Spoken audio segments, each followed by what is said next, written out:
Assalamualaikum warahmatullahi taala wabarakatuh. Pada kali ini kita akan mempelajari mata pelajaran pendidikan Islam tingkatan 4 pada bahagian fiqh pada tajuk ibadah haji dan umrah.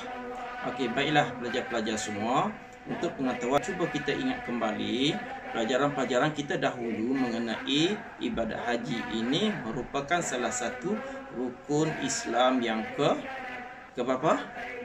Yang kelima, iaitu menunaikan haji bagi orang yang berkemampuan. Sebelum itu kita ingat kembali rukun Islam yang wajib diketahui oleh setiap orang Islam. Yang pertama, mengucap 2 kalimah syahadah. Yang kedua, solat 5 waktu. Yang ketiga, puasa bulan Ramadan. Yang keempat, mengeluarkan zakat. Yang kelima, menunaikan haji bagi yang berkemampuan. Okey, nah sekarang kita akan belajar tajuk haji dan umrah pada muka surat ke-90. Pelajar-pelajar boleh buka buku teks masing-masing untuk kita sama-sama membaca dan menelaah buku teks ini pada bahagian haji dan umrah, maksud, hukum dan dalil haji dan umrah. Baiklah, kita masuk tajuk yang pertama, iaitu maksud haji dan umrah. Apakah yang dimaksudkan dengan haji? Haji ialah dari sudut bahasa tujuan dan maksud. Manakala dari segi istilah, iaitu mengunjungi Baitullah Haram pada bulan haji untuk mengerjakan ibadah tertentu menurut syarat-syarat tertentu. Itu yang dimaksudkan dengan haji. Manakala maksud umrah. Umrah iaitu dari sudut bahasa bermaksud ziarah. Dari sudut istilah iaitu mengunjungi Baitullah Haram pada bila-bila masa untuk mengerjakan ibadah tertentu menurut syarat-syarat tertentu. Okey, baiklah pelajar. Cuba pelajar perhatikan pada dua maksud haji dan umrah. Apakah perbezaan di antara haji dan umrah? Dan apakah persamaan haji dan umrah pada sudut istilah ataupun dari sudut maksud haji dan umrah itu sendiri? Apa yang kita dapati, kita akan faham, iaitu perbezaan antara haji dan umrah, iaitu haji dikerjakan pada bulan haji pada masa tertentu, manakala umrah dilakukan bila-bila masa sahaja. Cuma persamaannya adalah mengunjungi Baitullahil Haram. Okey, sekarang kita tengok hukum. Apakah hukum melaksanakan haji dan umrah bagi orang yang berkemampuan? Hukum wajib sekali seumur hidup bagi sesiapa individu yang mukallaf, yang berkemampuan, itu melaksanakan haji sekali seumur hidup. Sekiranya kita mampu. Dan Allah SWT berfirman di dalam surah Al-Baqarah ayat 196. A'udzubillahi minasyaitonirrajim. Bismillahirrahmanirrahim. Wa atimmul hajjal wal umrata lillah. Yang bermaksud, dan sempurnakanlah ibadah haji dan umrah kerana Allah Subhanahu wa taala. Adapun perintah Allah Subhanahu wa taala yang lain, iaitu walillahi 'alan nasi hajjul baiti man istata'a ilaihi sabila wa man kafara fa innallaha ghaniyyun 'anil 'alamin. Surah Al-Imran ayat 97, yang bermaksud, dan Allah mewajibkan manusia mengerjakan ibadah haji dengan mengunjungi Baitullah bagi sesiapa yang mampu sampai kepadanya, dan sesiapa yang kufur ingkarkan kewajipan ibadah haji, maka sesungguhnya Allah Subhanahu wa taala Maha Kaya, tidak berhajatkan sesuatu pun daripada sekalian makhluk. Maka ini dalil daripada ayat Al-Quranul Karim sebagai dalil nakli dalam kita memahami hukum melaksanakan perintah haji di Mekah ataupun pergi ke Masjidil Haram ataupun ke Baitullah. Maka hukumnya adalah wajib bagi orang yang berkemampuan.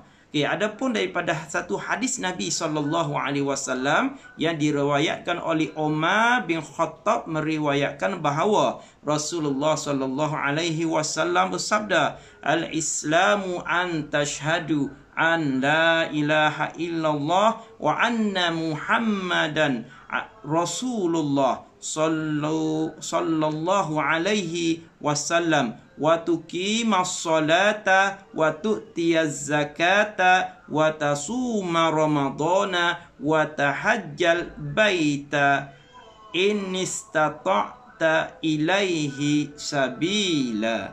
Riwayat Muslim yang bermaksud rukun Islam itu ialah engkau melafazkan kalimah syahadah, meyakini serta menerangkan kebenaran bahawa sesungguhnya tiada Tuhan yang berhak disembah melainkan Allah Subhanahu wa taala, dan bahawa sesungguhnya Nabi Muhammad sallallahu alaihi wasallam pesuruh Allah, dan engkau mendirikan solat dan mengeluarkan zakat serta berpuasa bulan Ramadan, dan juga engkau mengerjakan haji ke Baitullah jika engkau berkemampuan. Jadi ini perintah ataupun dalil daripada hadis Nabi SAW yang menunjukkan perintah melaksanakan haji di Baitullah itu adalah wajib bagi seorang yang mukallaf yang berkemampuan. Pelajar-pelajar semua, sekarang kita buka buku teks kita masing-masing. Lihat pada muka surat 92. Baiklah pelajar, sekarang kita melihat kepada syarat wajib haji dan umrah. Terdapat 5 syarat wajib haji dan umrah, iaitu yang pertama iaitu Islam. Diwajibkan kepada orang, tidak diwajibkan kepada orang kafir. Perintah haji dan umrah ini adalah kewajiban bagi orang Islam. Yang kedua, baligh, iaitu sampai cukup umur dan tidak wajib kepada kanak-kanak.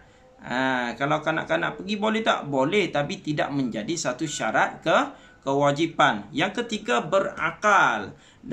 Waris dan tidak wajib kepada orang yang gila ataupun orang yang tidak ada akal, orang yang tidak siuman. Orang yang begini tidak wajib untuk melaksanakan haji. Yang keempat, merdeka. Orang yang tidak wajib kepada seorang hamba. Maksudnya hamba itu belum merdeka, tidak dimerdekakan oleh tuannya, tidak menjadi kewajipan baginya untuk melaksanakan haji ataupun umrah. Dan yang akhir sekali, berkemampuan, iaitu mencukupi syarat kemampuan untuk melaksanakan haji. Antara syarat berkemampuan, yang pertama adalah kesihatan yang baik, tidak ada penyakit dan boleh bergerak, boleh melaksanakan ibadah dengan baik.